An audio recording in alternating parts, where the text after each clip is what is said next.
Halo sobat-sobat semua, kembali lagi di channel Behold. Kali ini saya akan melanjutkan merangkum alur cerita film Poketoon The Pokemon Cartoon Animation. Merupakan Pokemon anime series yang menampilkan berbagai cerita Pokemon yang dikemas dengan style yang berbeda dari Pokemon pada umumnya. Biasanya merujuk pada animasi-animasi klasik pada tahun 1940-an, namun tidak sedikit pun meninggalkan kesan modern. Terdiri dari 8 episode hingga saat ini dengan durasi antara 5-10 menit. Adegan dibuka dengan memperlihatkan Scraggy yang sedang memungut sebuah kacang. Dari kejauhan ia mendengar peluit stasiun kereta dan memutuskan untuk mendekatinya. Ketika sampai ke sana, ia hampir saja diserempet mobil yang lewat. Scraggy kesal sekali. Akan tetapi dari mobil itu keluar kacang yang berceceran. Scraggy langsung mengisap satu persatu kacang yang berjatuhan tersebut. Namun sesaat kemudian ia ditabrak mobil lagi yang tak sengaja mendorongnya masuk ke dalam kereta. Kereta yang telah dijadwalkan keberangkatannya langsung tancap gas, membawa Scraggy di dalamnya. Scraggy mencoba keluar dari tumpukan koper. Ia melihat lagi kacang yang bertebaran di lantai. Scraggy yang begitu suka dengan kacang kembali memungutnya, hingga ia tak sengaja menabrak dinding. Scraggy menyadari kacang yang terjatuh dari balik jendela, jadi ia berusaha mengambilnya dan terkena tiang yang ada di luar. Belum menyerah, Scraggy berupaya mengambil kacang lagi sambil menghindari tiang.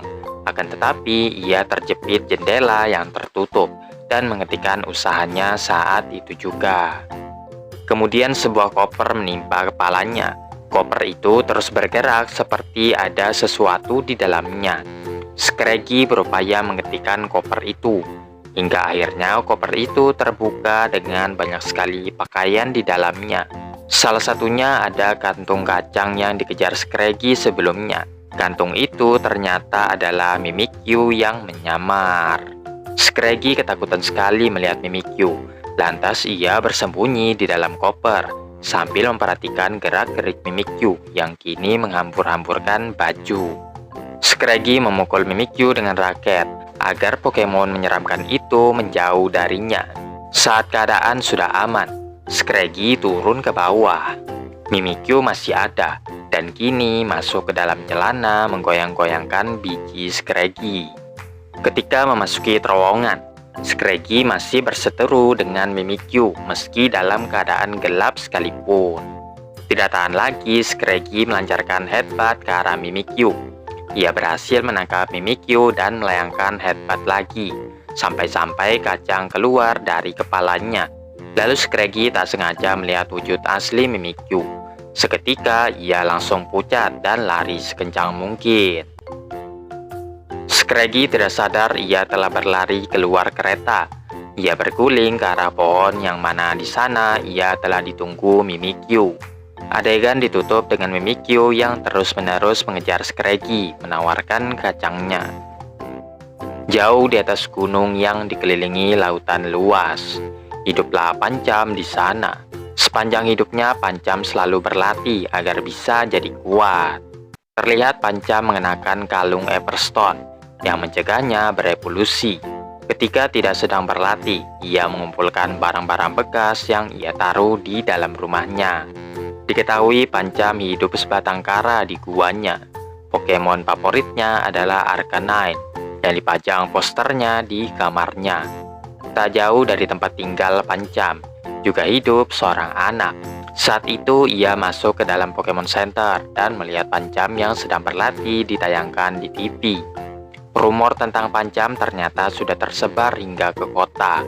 Kata anak-anak yang menonton, Pancham itu sangat hebat, namun tidak ada yang bisa menangkapnya, karena Pancham tinggal jauh sekali di atas gunung. Tidak memperdulikan rumor tentang dirinya, Pancham terus berlatih agar bisa jadi pahlawan hebat seperti Arcanine. Saat Pancham masih kecil, Impidim berniat mencuri berinya. Di saat itulah Arcanine bersama trainernya datang menyelamatkan Pancham. Itulah awal mula bagaimana Arcanine menjadi idolanya.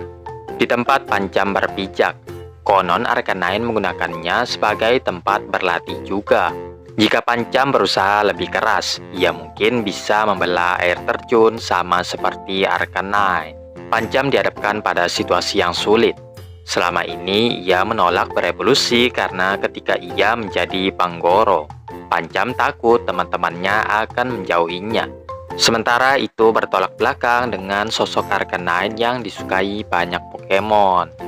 Anak kecil yang sebelumnya di Pokemon Center, kita sebut aja si bocil lah guys ya. Penasaran dengan Pancham, jadi ia memutuskan untuk pergi melihatnya. Melalui perjalanan yang cukup panjang, bocil itu akhirnya menemukan Pancham sedang berlatih di air terjun. Ia mendekat sambil memegang Pokeball, berupaya menangkap Pancham. Menyadari ada yang sedang memperhatikannya, Pancham lalu bersembunyi. Bocil itu melihat sebuah gua dan yakin Pancham tinggal di situ. Sementara Pancham memperhatikan bocil itu dengan hati-hati sekali. Bocil menemukan poster Arcanine di dalam gua. Ia memasangkan bingkai lalu menggantungkannya di dinding. Hari menjelang malam, bocil itu memutuskan untuk menetap di gua. Di depan api unggun, ia membayangkan sedang mengobrol dengan Pancham. Bocil menceritakan ia tinggal di kaki gunung, namun ayahnya sekarang sedang terjebak di dalam tambang akibat batu yang menghalangi. Ayah bocil menghadiahkan scrap biru agar ia menjadi anak yang pemberani. Untuk beberapa hari mungkin ayahnya bisa bertahan, tapi kalau terus-terusan berlanjut, bocil tidak bisa memastikan keadaan ayahnya. Ia mulai menangis, katanya ia sedang mencari Pokemon kuat yang bisa membukakan jalan keluar untuk ayahnya. Pancham mendengarkan seluruh cerita bocil tersebut dan mulai memikirkan tindakan apa yang akan dilakukan Arcanine saat ini. Saat matahari terbit, bocil terbangun dan melihat Pancham berdiri di samping Pokeball. Bocil langsung paham bahwa Pancham ingin ditangkap olehnya, jadi ia melemparkan Pokeball dan berhasil mendapatkan Pancham. Mereka menuruni gunung hingga sampai ke tambang. Pancham meninjau bebatuan membuka jalan. Walaupun begitu, hanya terbuka sedikit celah saja. Dari dalamnya ada Impidim yang terjebak. Tiba-tiba batu terjatuh, yang mana Pancham bisa menahan batu tersebut. Pancham menyadari Impidim itu terluka dan tidak bisa jalan. Ia berpikir daripada mereka berdua meregang nyawa di sini, pilihan yang paling tepat adalah berevolusi menjadi Panggoro. Membuang mimpinya sebagai pahlawan, Pancham pun melepaskan Everstone dan berevolusi. Dengan kekuatan Panggoro, ia bisa dengan mudah menghancurkan bebatuan yang menghalangi. Semua orang dan para Pokemon bisa diselamatkan. Panggoro pun hendak berlalu pergi sebelum diusir karena penampilannya yang menyeramkan. Namun kenyataannya ia dihujani tepuk tangan. Bocil itu lalu menceritakan betapa hebatnya Pokemon barunya itu. Ia berlari mendekat sambil menghadiahkan scrap biru untuk Panggoro. Bukti keberaniannya karena telah menyelamatkan orang-orang. Tanpa disadari, Panggoro telah menjadi pahlawan. Seorang gadis bernama Tsubomi terlihat sedang mencuci piring. Setelah menyelesaikan tugasnya, ia berlari ke arah ibunya, memohon agar diizinkan berpetualang, mengingat usianya yang telah cukup untuk melakukannya. Meskipun begitu, ibunya belum memperbolehkannya. Saat itu, piring tiba-tiba terjatuh. Jadi Tsubomi harus membereskannya, baru ia diizinkan untuk berpetualang. Tsubomi membereskan piring yang berserakan tersebut bersama ayahnya. Tsubomi mengatakan seharusnya ayahnya membantu meyakinkan ibunya supaya Tsubomi boleh berpetualang. Tsubomi ingin menjadi seorang champion katanya, tapi ibunya meragukan hal itu karena suaminya bahkan tak bisa mendapatkan gelar itu. Mengingat kembali perjalanan ayahnya dulu yang punya Charizard bernama Corobi. Tiba waktunya memberi makan Corobi. Tsubomi menawarkan dirinya untuk mengerjakan tugas itu. Di luar ia melihat anak-anak yang memberi makan Corobi tanpa seizinnya, lalu memarahi mereka. Tsubomi mengatakan Corobi akan menjadikannya seorang champion. Tsubomi lalu memerintahkan Corobi Flamethrower. Akan tetapi Pokemon itu sudah terlalu tua untuk melakukannya. Anak-anak yang kecewa segera meninggalkan Tsubomi. Lalu Tsubomi pergi ke supermarket membeli banyak Pokeball dan potion. Berikutnya ia pergi ke hutan berniat menangkap Pokemon pertamanya. Ia menemukan Pikachu yang bersembunyi di balik semak-semak.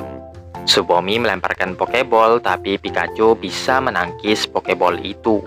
Pantang menyerah, Tsubomi mencari Pokemon lainnya, namun semuanya tidak membuahkan hasil apapun. Tak terasa waktu begitu banyak terbuang, dengan menyisakan satu Pokeball saja. Tsubomi menyesal karena telah membeli terlalu banyak potion. Tiba-tiba ia mendengar suara yang berasal dari Nidoran yang sedang memanjat pohon mengambil berry. Sampai ia menyadari ada Arbok yang mengintai Nidoran. Untuk menyelamatkannya, Tsubomi melemparkan Pokeball terakhirnya menangkap Arbok. Arbok berhasil melepaskan diri dan menyerang Nidoran. Lalu Tsubomi memasang badan untuk melindungi Pokemon itu. Arbok tetap maju menerjang. Di saat itulah Nidoran kembali bangkit membalas jasa Tsubomi dengan melindunginya. Hasilnya Arbok melarikan diri. Setelah itu Tsubomi menyadari Nidoran itu terluka. Maka Tsubomi menyemprotkan potion yang ada di dalam tasnya. Mereka berdua duduk di dekat danau. Tsubomi berterima kasih sekaligus memperingatkan Nidoran untuk lebih berhati-hati ke depannya. Tsubomi teringat akan ibunya yang juga khawatir hal seperti ini akan terjadi kalau Tsubomi berpetualang seorang diri. Kemudian mereka dihampiri Nidoking dan Nidoqueen, yang diketahui merupakan kedua orang tua Nidoran. Tidak ingin bermasalah, Tsubomi pun meninggalkan para Pokemon itu. Nidoran dan kedua orang tuanya berlari mengejar, hanya untuk mengembalikan topinya yang ketinggalan. Ini Nidoking dan Nidoqueen yang telah sampai ke kota mulai mengamuk. Para trainer pergi ke lokasi untuk menghadapi kedua Pokemon tersebut. Pasti kedua Pokemon itu marah karena Tsubomi disangka ingin mengambil anaknya. Tsubomi takut sekali, tapi tetap membawa Nidoran lari dari sana. Sesampainya di rumah, kedua orang tuanya khawatir karena Tsubomi belum pulang-pulang juga. Mereka melihat Tsubomi datang dalam keadaan tergesa-gesa. Tsubomi mengatakan ada Pokemon yang mengamuk karena dirinya. Untuk itu, ia perlu bantuan Chorobi. Setelah memohon, akhirnya Chorobi bangkit dari tidurnya. Ia mempersilahkan Tsubomi naik ke punggungnya dan melesat terbang ke kota. Saat itu, para penduduk masih sibuk melawan Nidoking dan Nidoqueen. Tsubomi tidak ingin menyakiti kedua orang tua Nidoran, maka ia memerintahkan Chorobi Flamethrower disambung Fire Blast, agar perhatian para Pokemon teralihkan kepadanya. Kemudian Tsubomi menyerahkan Nidoran kembali ke orang tuanya. Hanya sebentar Nidoran beranjak ke Tsubomi lagi, ingin ikut bersama Tsubomi saja. Nidoking dan Nidoqueen pun sepakat untuk menyerahkan anaknya itu kepada Tsubomi, karena tahu itulah yang diinginkan anaknya. Sementara kedua orang tua Tsubomi juga bangga dengan anaknya. Memberanikan diri, Tsubomi menyatakan bahwa ia sekali lagi ingin berpetualang dengan Nidoran, bertujuan menjadi seorang champion di masa depannya.